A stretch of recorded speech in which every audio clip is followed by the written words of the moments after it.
ABC гурвалжны AC суурьт буусан өндөр. За тэр үлэмжтэй BD хэлж байгаа. Тэр өндөр маань суурийг 4 см болон 7 см сурттай гэсгүүд хуваасан. Түүнээс гадна BD гэсэн өндөр дээр EC-ийг болохоор эндээ 3x эндээ 2x байхаар ингэж хуваасан байна. Тэгвэл ABE гурвалж юм бол энэ гурвалж эхэлж.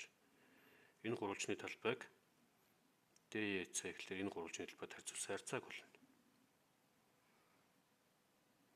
За гурвалжны талбайг болохдоо өндөрийг нь суураар нь үржүүлээд хоёрт хувааж болдог. За эхлээд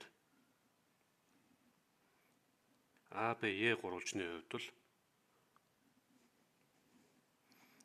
энийгээ суур гэж үзээд энийгээ өндөр гэж үзэж болно. Энэ суурт буусан өндөрний нэр. Тэгэхээр талбай нь болохоор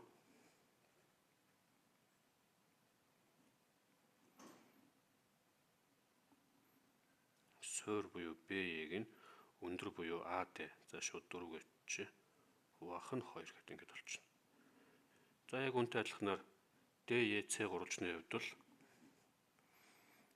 энийгээ суур, энийгээ өндөр гэж үзэж байна. Тэгэх юм бол талбай нь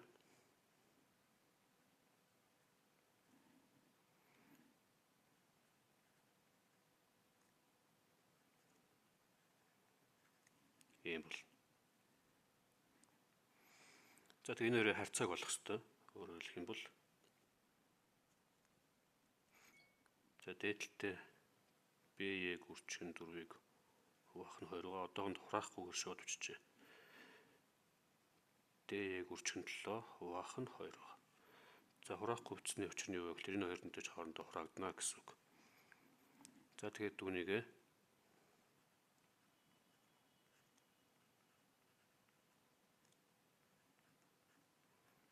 ингээд хоёр салгаач. За энэ харьцаа бол энд нь өгцөн байгаа. Тэгэхээр BE-г харьцах нь DE гэдгийн хооронд шууд 3-ыг хуваах нь 2 гэж бичиж болно.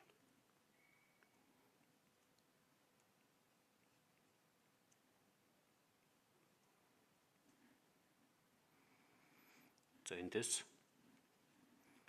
энэ хоёрын хооронд орогдоод энд нь 2 үлдэнэ.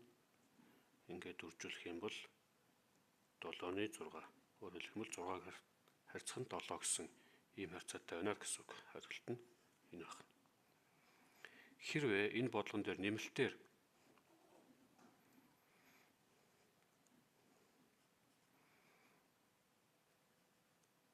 BD-гийн урт нь өгөгдсөн байг.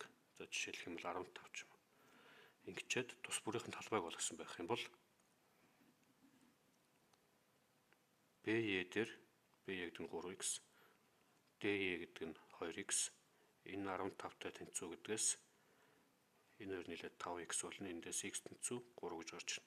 За 3-ыг буцаагаад орлуулах юм бол энэ 9-тэй тэнцүү гэж гарч ирнэ. Энэ нь 6-тай тэнцүү гэж гарч ирнэ. За тэгээд тус бүрийн талбайг болгох нь бол маш амархан болчихно. Одоо жишээлх юм бол 9-ийг энд орлуулах юм бол ABE гурвалжны талбай гараад ирнэ. 6-гаа энд орлуулад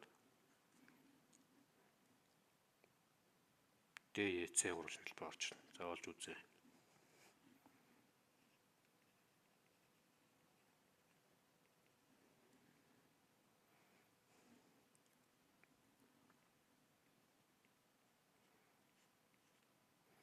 За мэдээж энэ бол энэ хоёр нь хураагдаад ийм болно.